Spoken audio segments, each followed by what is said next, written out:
ప్రత్యేకమైనటువంటి వందనాలు అందరికీ కూడా. కాబట్టి ఆదికాండం నుంచి ప్రకటన గ్రంథం వరకు వస్తున్నటువంటి ఈ యొక్క వాక్యాలను మీరు గమనించండి, అనేకులకు తెలియపరచండి. ఎందుకంటే వాక్యాన్ని ధ్యానం చేయడం ఆశీర్వాదకరం. అసలు ఎవ్వరు కూడా వాక్యాన్ని ధ్యానం చేయట్లే.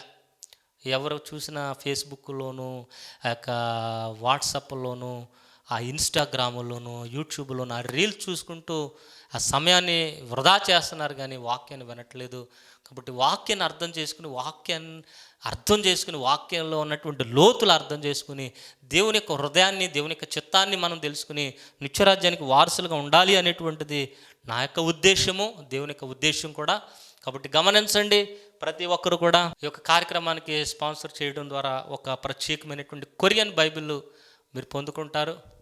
అలాగే ఈ యొక్క టీవీ కార్యక్రమంలో 10 నిమిషాలు వాక్యం చెప్పేటువంటి భాగ్యం కూడా దేవుడు మీకు అనుగ్రహించబోతున్నారు.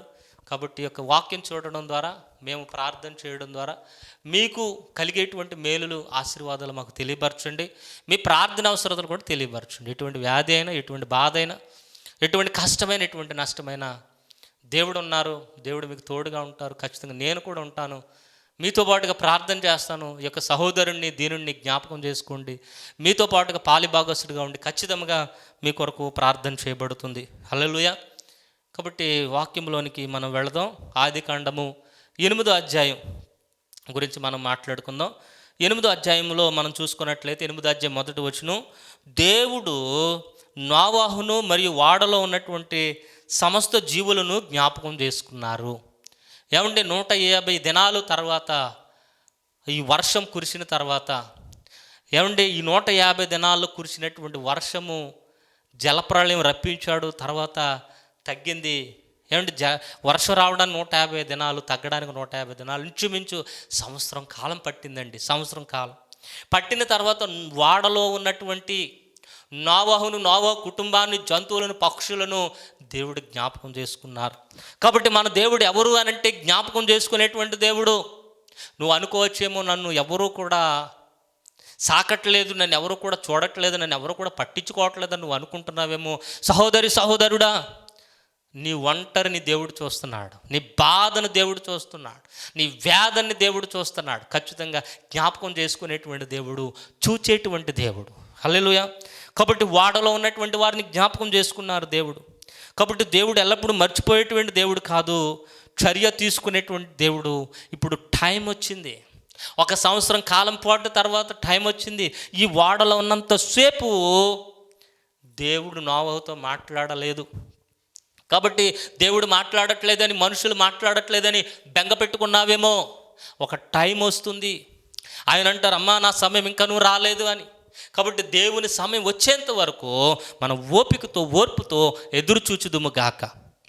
ఓర్పుతో, ఓపికతో మనం ఎదురు చూచినప్పుడు దేవుడు మన యొక్క కాలమును తీసుకుని వచ్చి అద్భుతమైనటువంటి దేవుని పరిచర్యలో, లేదా నీ యొక్క కుటుంబంలో, సమాజంలో దేవుడు నిన్ను వాడుకొనును గాక. కాబట్టి దేవుడు మర్చిపోలేదు, వారిని జ్ఞాపకం చేసుకున్నాడు. జ్ఞాపకం చేసుకుని ఏమంటే గాలిని విసిరిపోజేశాడు, గాలిని పంపించారు. గాలిని పంపించడం ద్వారా నీళ్లు అనేటువంటివి తగ్గడం ప్రారంభమైనది. కాబట్టి నీళ్లు తగ్గుతున్నాయి, మెల్లమెల్లగా తగ్గుతున్నాయి. కాబట్టి గాలిని పంపించారు. గాలి దేనికి సాదృశ్యంగా ఉందనంటే పరిశుద్ధాత్మ సాదృశ్యంగా ఉంది. కాబట్టి పరిశుద్ధాత్మ దేవుడు నీలో ఉన్నప్పుడు, పరిశుద్ధాత్మ దేవుని శక్తి నీలో ఉన్నప్పుడు మెల్లమెల్లగా తగ్గడం ప్రారంభమవుతుంది. ఏం తగ్గుతుంది నాయన? కష్టం తగ్గుతుంది, శ్రమ తగ్గుతుంది, ఇబ్బంది తగ్గుతుంది. హల్లెలూయా. కాబట్టి గమనించండి, చూడండి, కీర్తనల గ్రంథము 105వ అధ్యాయం 8వ వచనము దేవుడు తెలియపరుస్తున్నారు. తాను చేసిన ఒడంబడికను, లేదా ఆయన చేసినటువంటి నిబంధనను తాను ఎల్లప్పుడూ కూడా జ్ఞాపకం చేసుకుంటాడు. ఆయన మర్చిపోతాడా? జ్ఞాపకం చేసుకునేటువంటి దేవుడు. కష్టములో, నష్టములో జ్ఞాపకం చేసుకునేటువంటి దేవుడు. ఏమండి, ఇక్కడ 150 దినాలు జలప్రళయం తర్వాత నీళ్లు తగ్గడానికి 150 దినాలు ఆ జలప్రళయం, 150 దినాలు నీళ్లు తగ్గడానికి మొత్తం సంవత్సర కాలం పాటు పట్టింది. అప్పుడు దేవుడు మాట్లాడుతున్నాడు. హల్లెలూయా. 150 దినాల తర్వాత దేవుడు మాట్లాడుతున్నాడు. కాబట్టి దేవుడు మాట్లాడేటువంటి దేవుడు, జ్ఞాపకం చేసుకునేటువంటి దేవుడు. నోవహుని జ్ఞాపకం చేసుకున్నాడు, నోవహుతో దేవుడు మాట్లాడుతున్నారు. నీళ్లు తగ్గాయి. 8వ వచనం, 2వ వచనం, అగాధపు ఓటలు మూసివేయబడ్డాయి, ఆకాశపు వర్షము ఆగిపోయింది. కాబట్టి 8వ అధ్యాయం 3వ వచనం చూస్తే నీళ్లు క్రమక్రమంగా తగ్గుతున్నాయి. 150 దినాల తర్వాత తగ్గడం స్పష్టమైనది. కాబట్టి దేవుడు నీ జీవితంలో కూడా ఒక సమయాన్ని పెడతారు. నీ జీవితంలో కూడా ఒక టైం అనేటువంటిది పెడతారు, ఒక పాయింట్ అనేటువంటిది పెడతారు. ఆ యొక్క కాలానికి, ఆ పాయింట్ దగ్గర, ఆ సమయానికి ఖచ్చితంగా దేవుడు నిన్ను జ్ఞాపకం చేసుకొనును గాక, దేవుడు నిన్ను ఆశీర్వదించును గాక, నిన్ను హెచ్చించును గాక. ఓ బ్రికాషాల రాబాతాడా సదా హల్లెలూయా. కాబట్టి నీళ్లు తగ్గినాయండి. 150 దినాల తర్వాత నీరు తగ్గడం ప్రారంభమైనది. 8వ అధ్యాయం 4వ వచనంలో మనం చూసుకున్నట్లయితే 7వ నెల 17వ తేదీన వాడ ఆరారాతు పర్వతాల మీద నిలిచింది. ఆరారాతు పర్వతాల మీద నిలిచింది. ఖచ్చితంగా సమయాన్ని, డేటుని 7వ నెల 17వ తేదీ అని సమయాన్ని రాస్తున్నాడంటే ఇది కట్టుకథ కాదు, ఇది చరిత్ర, ఇది లిఖించబడినటువంటి scripture. This scripture has been written by God Holy Spirit. దేవుని యొక్క ఆత్మ చేత, దేవుని యొక్క శక్తి చేత, దేవుని యొక్క బలము చేత వ్రాయించబడినటువంటి గ్రంథము బైబిల్ గ్రంథము. అందుకని ఈ యొక్క బైబిల్ గ్రంథమును చదువువాడు, ఈ యొక్క బైబిల్ గ్రంథమును వినువాడు, గ్రహించువాడు ధన్యుడు. ధన్యకరమైనటువంటి జీవితాన్ని మరి వారు పొందుకుంటారు పరలోక రాజ్యంలో. హల్లెలూయా. కాబట్టి ఆరారాతు పర్వతం అంటే ఇప్పుడు ప్రస్తుతం టర్కీ ప్రాంతం అన్నటువంటి ఆ యొక్క ప్రదేశంలో లేదా ఆరారాతు పర్వతం దగ్గర వాడ నిలిచి ఉన్నది. నిలిచి ఉండడం అనగా స్థిరత్వానికి సంకేతం. ఎప్పటి వరకు నువ్వు అటు ఇటు ఊగుతున్నావేమో, కష్టాల కడలలో ఈదుతున్నావేమో, ఏమంటే కన్నీరుతో ఉన్నావేమో, బాధలో ఉన్నావేమో, ఇబ్బందుల్లో ఉన్నావేమో, స్థిరత్వంలోనికి దేవుడు ఈ వాక్యం వినడం ద్వారా నిన్ను తీసుకుని వచ్చును గాక. బలమైన కార్యము నీ పక్షంగా దేవుడు చేయును గాక. అద్భుతమైనటువంటి కార్యము నీ పక్షముగా దేవుడు చేయును గాక. ఓ బ్రికాషాలారా తడా సదా హల్లెలూయా. కాబట్టి ఆరారాతు పర్వతం మీద నిలిచింది వాడ. నీవు కూడా ఒక చోట స్థిరంగా ఉండేటువంటి సమయం వస్తుంది. ఇప్పుడు గాలి కొట్టినటువంటి రెల్లు వల్లే అటు ఇటు ఊగుతున్నావేమో. రెల్లు పేతురు అన్న మాటకు అర్థము రెల్లు, సీమోను అన్న మాటకు అర్థము రెల్లు. సీమోను పేతురుగా మార్పు చెందాలి. సీమోను అనబడినటువంటి పేతురు అనగా రాయి అనగా స్థిరము. రెల్లుగా ఉన్నటువంటి నీ జీవితంలో పేతురుగా రాయిగా మారేటువంటి క్షణము ఆసన్నమైంది. దేవుడు నిన్ను హెచ్చించును గాక. కాబట్టి 10వ నెలలో కొండ శిఖరాలు కనిపించుని. 10వ నెలలో 7వ నెలలోనేమో 7వ నెల 17వ తేదీన వాడ ఆరారాతు పర్వతం మీద నిలిచి ఉంటే 10వ నెలలో కొండ శిఖరాలు కనిపించాయి. ఆశలు రేకెత్తించబడిని. నోవహు జలప్రళయంలో చిక్కుకుపోయారు. దేవుడు ఆ వాడను పైకి లేవనెత్తాడు. ఆ వర్షంలో, ఆ యొక్క నీటిలో ఏమవుతుందో తెలియలేనటువంటి పరిస్థితుల్లో నోవహు కుటుంబం ఉన్నది. అప్పుడు ఇక దేవుడి జ్ఞాపకం చేసుకుని మాట్లాడడం ప్రారంభించిన తర్వాత నోవహు జీవితంలో ఆనందం, నోవహు కుటుంబంలో ఆనందం, జంతువులకు ఆనందం, పక్షులకు ఆనందం. హల్లెలూయా. కాబట్టి దేవుడు మాట్లాడిన తర్వాత, మాట్లాడి అద్భుతాలు జరిగిన తర్వాత నీ జీవితంలో కూడా ఆనందమే, నీ జీవితంలో కూడా సంతోషమే, నీ జీవితంలో కూడా మహిమే ఖచ్చితంగా జరగబోతుంది. కాబట్టి నోవహు సహనము పరీక్ష. 8వ అధ్యాయం 6వ వచనం 40 రోజుల తర్వాత దేవుడు కిటికీ తెరిచాడండి. 150 దినాలు వర్షము, 150 దినాల తర్వాత దేవుడు మాట్లాడుతున్నారు. తర్వాత దేవుడు ఏం చేశారనంటే కిటికీ తెరిచారు. కిటికీ తెరవబడడానికి ఆశీర్వాదాన్ని తెరిచారు దేవుడు. హోలీ రక్కబషద.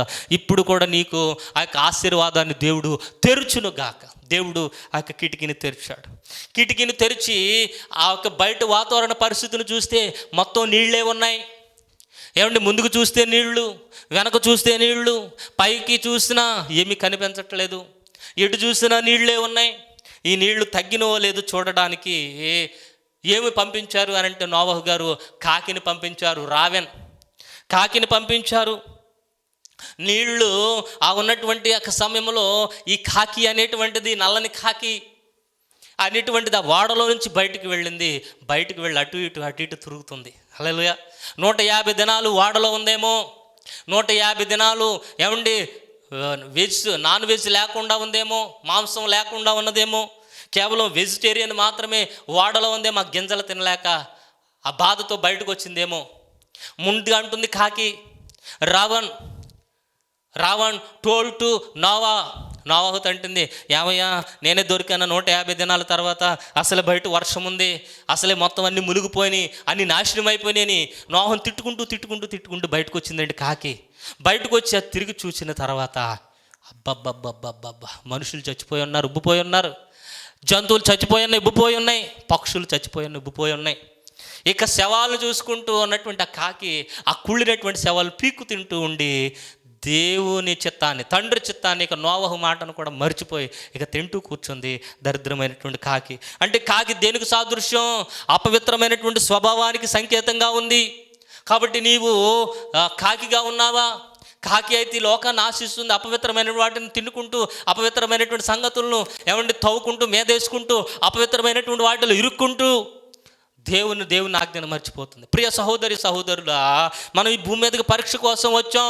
మనం ఈ భూమి మీదకి పరీక్ష రాయడం అంటే మన జీవితంలో వస్తున్నటువంటి పరీక్షలు, ఒడిదుడుకులు, అందులో నెగ్గి యేసు ప్రభువాన్ని సొంత రక్షకుడిగా అంగీకరించి దేవుని నామాన్ని తెలుసుకుని మరలా పరలోక రాజ్యం రావాలి అనేది దేవుని యొక్క ఉద్దేశం. కాబట్టి దేవుని చిత్తాన్ని నువ్వు జరిగించాలి భూమి మీదకి వచ్చి.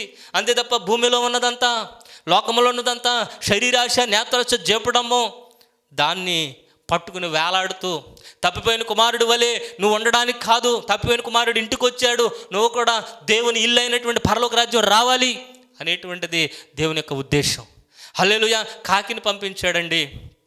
ఈ కాకి ఏం చేసింది అని అంటే బయటకు వెళ్ళింది, మరలా లోపలికి తిరిగి రాలేదు. నోవహును మర్చిపోయింది, ఓడను మర్చిపోయింది. తర్వాత నల్ల పావురం ఒకటి, 8వ అధ్యాయం 8వ వచనం 9వ వచనం మనం చదువుకున్నట్లయితే ఈ యొక్క నల్ల పావురమును బయటకు విడిచారు. కాకి తర్వాత ఈ నల్ల పావురం వెళ్ళిన తర్వాత బయట ఎక్కడ కూడా స్థలం మోపడానికి, పావురానికి అనుకూలమైనటువంటి వాతావరణం ఉండాలి, పావురానికి మంచి వాతావరణం ఉండాలి. మంచి వాతావరణంలో మాత్రమే అది కాలు మోపుతుంది.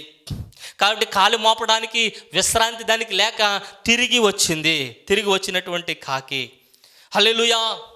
కాబట్టి తిరిగి వచ్చినటువంటి పావురము రెండవసారి అదే నల్ల పావురమును బయటికి విడిచారు నోవహు గారు మళ్ళా బయటకు విడిచారు. బయటకు విడిచినటువంటి ఆ క్రమంలో ఆ యొక్క పావురం బయటికి వెళ్ళింది. Olive tree, leaf of olive tree, ఒలీవ చెట్టు యొక్క ఆకును త్రుంచి తీసుకుని వచ్చింది. ఆ ఒలీవ చెట్టు యొక్క ఆకు దేన్ని చూపిస్తానంటే జీవాన్ని చూపిస్తుంది. జీవం కలిగినటువంటి ఆ వృక్షాన్ని, ఆ జీవాన్ని చూపిస్తుంది. ఆ ఒలివ చెట్టు దేనికి సాదృశ్యంగా ఉందనంటే యేసు ప్రభువారికి సాదృశ్యంగా ఉంది. ఆ ఒలివ చెట్టు, ఒలివ ఆకులు లేదా ఒలివ కాయలు నూనెకు తయారు చేస్తారు, నూనెని తీస్తారు. నూనె పరిశుద్ధాత్మకు సాదృశ్యంగా ఉంది. అనగా పరిశుద్ధాత్మ దేవుడు భూమి మీద కార్యం జరిగించారు, నీళ్లను ఇంకిపోజేశారు. మరలా మనుషులు జీవించడానికి, జంతువులు జీవించడానికి, పక్షులు జీవించడానికి అనుకూలమైనటువంటి వాతావరణం అక్కడ ఏర్పడిందని దాని ద్వారా మనం తెలుసుకుందుము గాక. కాబట్టి జీవం అనేటువంటిది భూమి మీద, ఎందుకంటే దేవుడు జీవాన్ని నాశనం చేశాడు కనుక ఆ జీవం అనేటువంటిది మరలా భూమి మీద తిరిగి వచ్చింది అని ఆ ఒలివ ఆకు సంకేతాన్ని తెలియబరుస్తుంది. తర్వాత 8వ అధ్యాయం 12వ వచనం చూస్తే 3వసారి పంపించారు. ఒకసారి కాకిని, ఇంకొకసారి నల్ల పావురమును, రెండవసారి ఆ నల్ల పావురమును, మూడోసారి పంపిస్తే మొదటిసారి వెళ్ళినప్పుడు కాలు వాల్చుకోవడానికి ఎక్కడ స్థలం లేదు. రెండవసారి ఒలివాకు తీసుకుని వచ్చింది. మూడవసారి పంపించినప్పుడు ఇక మరలా తిరిగి రాలేదు. అనగా భూమి నివాస యోగ్యంగా తయారైందని అర్థము. వాడ నుంచి బయటకు రావడం 13వ వచనం నుంచి 19వ వచనాలు మనం చూసుకున్నట్లయితే వాడ నుంచి బయటకు రావడాన్ని మనం చూస్తూ ఉంటాం. చూడండి 8వ అధ్యాయం 13వ వచనం, నోవహు వయస్సు అప్పటికి 601 సంవత్సరము. భూమి ఎండిపోయింది. 15 నుంచి 17 వచనాలు చూస్తే దేవుడు ఆజ్ఞ ఇస్తున్నాడు. భూమి నివాస యోగ్యంగా ఉన్నప్పటికీ, భూమి ఆరిపోయినప్పటికీ దేవుడు చెప్పకుండా అడుగు పెట్టట్లేదండి. ఇక్కడ ఆలోచన చేయవలసినటువంటి విషయం, దేవుడు చెప్పకుండా అడుగు పెట్టట్లా. నివాసయోగ్యంగా ఉంది. ఆ నేలంతా, ఆ ప్రదేశం అంతా నివాసయోగ్యంగా ఉంది. చక్కగా బయటకు రావచ్చు వాడలో నుంచి. కానీ వాడలో నుంచి బయటకు రాలేదు దేవుడు ఆజ్ఞ ఇచ్చేంత వరకు. మనమైతే ఇది దేవుని చిత్తమే, ఈ అమ్మాయిని చేసుకోవడం దేవుని చిత్తమే, ఈ వ్యాపారాన్ని ప్రారంభించడం దేవుని చిత్తమే, ఇది చేయడం దేవుని చిత్తమే అని ఊరికినే ఉన్నటువంటి పరిస్థితులను చూసి దేవుడు ఆజ్ఞ ఇవ్వకుండా మనం జంప్ చేస్తాం. దెబ్బకి డబాలమని పడతాం. అప్పుడు అంటాం, అయ్యా నువ్వే కదయ్యా చెప్పావు, నువ్వు చెప్పిన తర్వాతే కదయ్యా నువ్వు అడుగు పెట్టాను. చెప్పిన తర్వాత కాదు, చూపించిన తర్వాత. చూపించినప్పటికీ కూడా మనం అడుగు పెట్టకూడదు దేవుని ఆజ్ఞ ఇచ్చేంత వరకు. నోవహు గారు ఏమండి, భూమి నివాసయోగ్యంగా మరలా తయారైపోయింది, పక్షులు తిరుగుతున్నాయి, జంతువులు తిరుగుతున్నాయి, కానీ దేవుడు మాట్లాడేంత వరకు నోవహు వాడలో నుంచి బయటకు ఒక్క అడుగు కూడా పెట్టలేదు, తన కుటుంబాన్ని కూడా పెట్టనివ్వలేదు. తూచ తప్పకుండా పాటించాడండి. నోవహు గారు దేవునికి విధేయత కలిగి ఉన్నారు, దేవుని మాటలకు విధేయత కలిగి ఉన్నారు. కాబట్టి అటు రీతిగా మనము కూడా దేవుని మాటలకు విధేయత కలిగేటువంటి వారుగా, ఓర్పు సహనము కలిగేటువంటి వారుగా, దేవుడు చెప్పకుండా ఒక అడుగు అటు వేయకుండా, ఒక అడుగు ఇటు వేయకుండా మాట మీద నిలబడేటట్లుగా మనం ఉండుదుము గాక. యెహోషువ గ్రంథములో తెలియబరుస్తున్నారు దేవుడు, యెహోవా ఆజ్ఞను నువ్వు కుడికి కానీ ఎడమకు కానీ తొట్టిరెళ్ళవద్దు అని. హల్లెలూయా. కాబట్టి ఇక్కడ దేవుడు ఆజ్ఞ ఇచ్చాడు వాడ నుంచి బయటకు బయలుదేరమని. వాడలోనికి వెళ్ళినప్పుడు దేవుని మాట ప్రకారం వెళ్ళారు, వాడలోంచి బయటకు వచ్చినప్పుడు కూడా దేవుని మాట ప్రకారం బయటకు వస్తున్నారు. ప్రియ సహోదరి సహోదరులా, దేవుని మాట ప్రకారం నువ్వు బయటకు వెళుతున్నావా? దేవుని మాట ప్రకారం లోపలికి వస్తున్నావా? లేదా ఏ పని చేసినా దేవుని మాట ప్రకారం చేస్తున్నావా? లేదా నీ సొంత జ్ఞానం ప్రకారం చేస్తున్నావా? ఒకసారి ఆలోచన చేసుకో. కాబట్టి 8వ అధ్యాయం 18వ వచనం చూస్తే, నోవహు కుటుంబం జంతువులు ప్రతిదీ క్రమముగా బయలుదేరిని.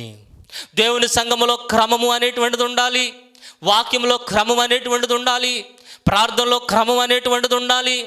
ఏమండి, ప్రతి ఒక్క పనిలో కూడా దేవుని పనిలో క్రమం అనేటువంటిది ఉండాలి. క్రమం లేకపోతే అక్రమం అయిపోతుంది. అక్రమం అయిపోతే దేవునికి ఇష్టం లేనటువంటి వాతావరణం అక్కడ ఏర్పడుతుంది, దేవునికి ఇష్టం లేనటువంటి పద్ధతులు అనేటువంటివి వచ్చి వేస్తాయి. ప్రస్తుతం సంఘంలో, మనుషుల్లో, సమాజంలో క్రమం అనేటువంటిది కరువైంది. ఓ ప్రియ సంఘమా, క్రమం కోసం ప్రార్థన చేయి. నోవహు కుటుంబం జంతువులు అన్నీ కూడా క్రమముగా బయటకు వచ్చినాయి. దేవుని ఆజ్ఞ ప్రకారం, దేవుని చిత్త ప్రకారం, దేవుని ఆలోచన ప్రకారం క్రమముగా బయటకు వచ్చినాయి. తర్వాత 8వ అధ్యాయం 20వ వచనం చూసుకున్నట్లయితే, నోవహు గారు బయటకు వచ్చి బలిపీఠం కట్టారు. ఏమంటే నోవహు బయటకు వచ్చి ఇల్లు కట్టుకోలేదు, లేదా వ్యవసాయాన్ని ప్రారంభించలేదు. ఏమంటే మొట్టమొదటిగా ఏం చేశారు? ఆరాధన చేశారు.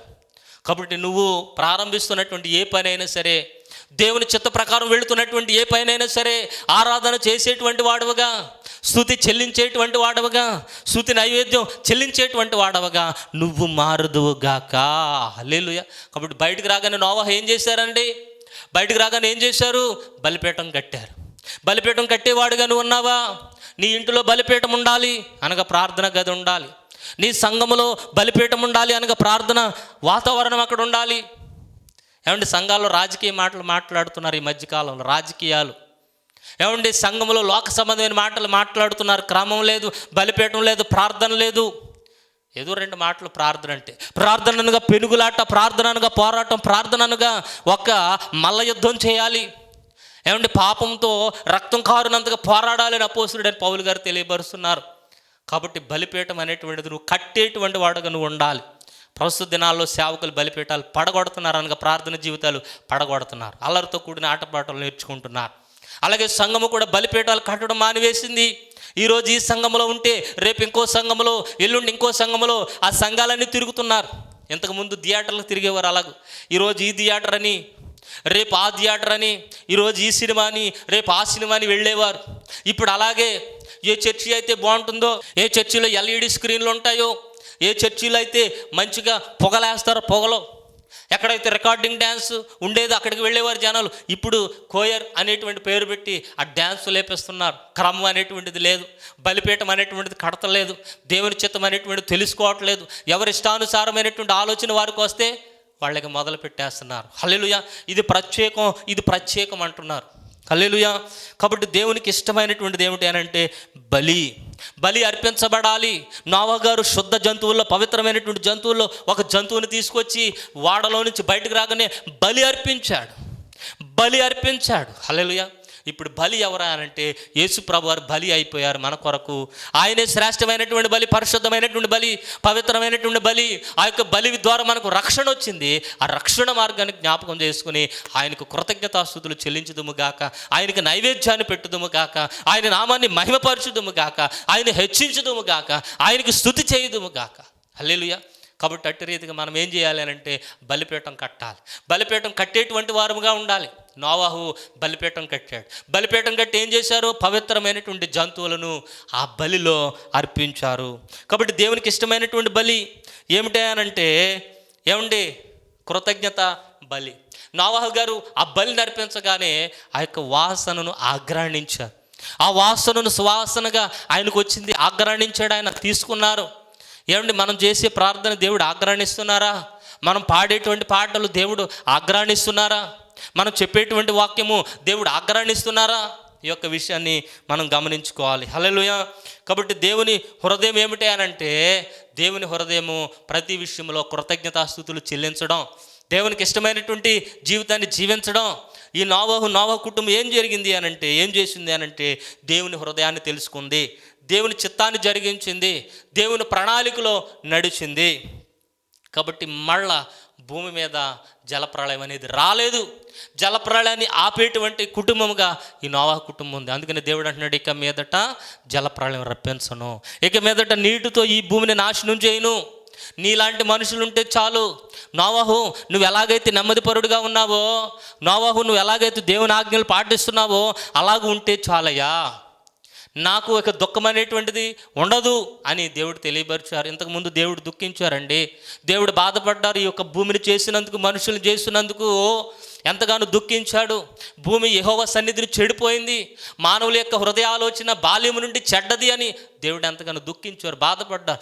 ఇప్పుడు దేవుడు నోవాహు కుటుంబం బయటకు వచ్చిన తర్వాత, జలప్రళయం తర్వాత బయటకు వచ్చి బలిపీఠం కట్టి పవిత్రమైనటువంటి జంతువులు బలిచ్చిన తర్వాత ఆయన సంతోషిస్తున్నారు. కాబట్టి దేవుణ్ణి సంతోషపరిచేటువంటి జీవితంలో మనం అడుగు పెట్టుదుము గాక. హల్లెలూయా. కాబట్టి ఆయన అంటున్నాడు, విత్తేటువంటి కాలము, పంట కాలము, విత్తు కాలము, కోయి కాలము, పంట కాలము, కూర్చుకునేటువంటి కాలం ఇక నిలిచిపోవు.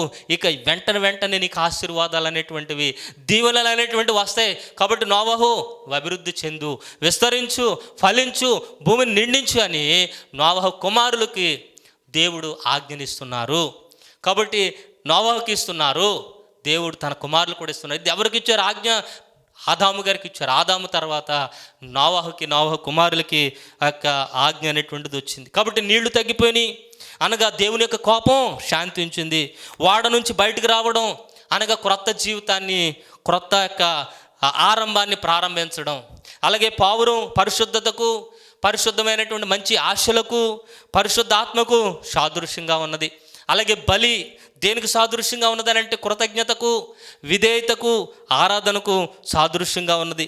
కాబట్టి రోమపత్రిక 12:1 ఉంది, మీ యొక్క శరీరములను బలి అర్పణ ఆయనకి కృతజ్ఞతాపూర్వకంగా సమర్పించుకోండి. మీరు లోక మర్యాదను అనుసరించొద్దు, ఉత్తమ అనుకూలమైనటువంటి దేవుని చిత్తం మీద పరీక్షించి మీ హృదయాలను, మీ దేహాలను దేవునికి సమర్పించుకోండి అని ఉంది. కాబట్టి నోవాహు గారు జలప్రళయం తర్వాత వారి యొక్క జీవితాలను, కుటుంబ జీవితాలను దేవునికి సమర్పించుకున్నారు.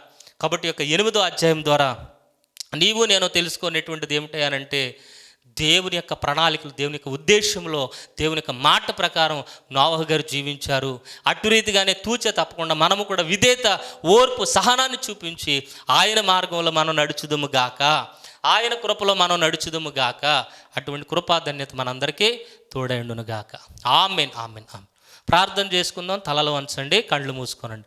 మహాపరిశుద్ధుడా, కృప కలిగిన తండ్రి, జీవము కలిగిన ఆయన, సర్వోన్నతుడా, ఈ యొక్క ఆదికాండం 8వ అధ్యాయంలో నోవాహు గారికి ఇచ్చినటువంటి ఆజ్ఞలు, ఏమంటే జంతువులు ఉన్నటువంటి పరిస్థితులన్నిటినీ కూడా తెలియపరిచిన విధానం బట్టి నీకు వందనాలు అయ్యా. ఇదిగో తండ్రి, నీ మాట ప్రకారమే ఆ తలుపును తెరిచారు, నీ మాట ప్రకారమే నోవాహు వాడలో నుంచి అడుగు పెట్టారు. అట్టి రీతిగా మేము కూడా నీ ఆజ్ఞలు పాటించేటువంటి వారముగా, నీ నియమాలు పాటించేటువంటి వారముగా, నీ వాక్య ప్రకారం జీవించేటువంటి వారముగా మేము ఉండడానికి సహాయమును అనుగ్రహించండి.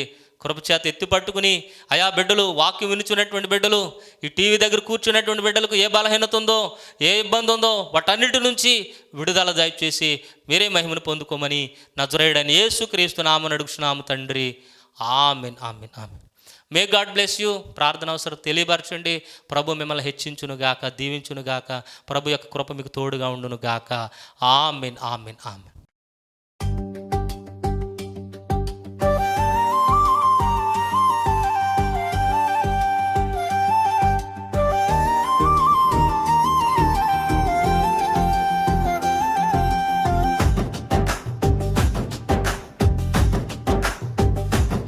యేసు రక్తమే నా జయం, యేసు రక్తమే నా ధైర్యం, సిలువపై చిందిన అమూల్య రక్తము నన్ను విడిపించిన జీవధారం.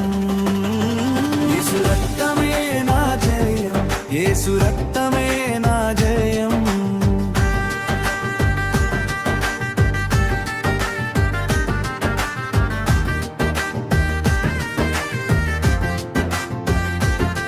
పాపబంధములలో చిక్కుకున్న నన్ను, శాపభారముతో నలిగిన నన్ను, కరుణతో చూచి కృపతో కడిగిన నీ రక్తము చేత శుద్ధి చేసితివి, తన్నరాం తొలగిపోయేను, జీవితంలో వెలుగు వచ్చెను. యేసు రక్తమే నా ధైర్యం, యేసు రక్తమే నా ధైర్యం, సిలువపై చిందిన అమూల్య రక్తము నన్ను విడిపించిన జీవధారం.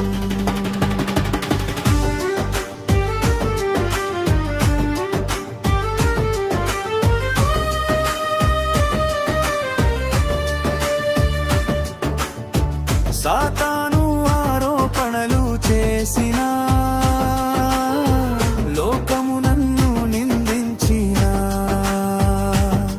గొర్రె పిల్ల రక్తమే నా సాక్ష్యం, ఆ రక్తములోనే నా విజయం. కిందకు జవాబు రక్తమే, పోరాటానికి ఆయుధం రక్తమే. యేసు రక్తమే నా జయం, యేసు రక్తమే నా జయం. రోగము వచ్చినా భయపడను, మరణం వచ్చినా వెనుకాడను, జీవము ప్రాణము రక్తములోనే, నిత్య జీవము నాకిచ్చెను. ఆయన గాయముల చేత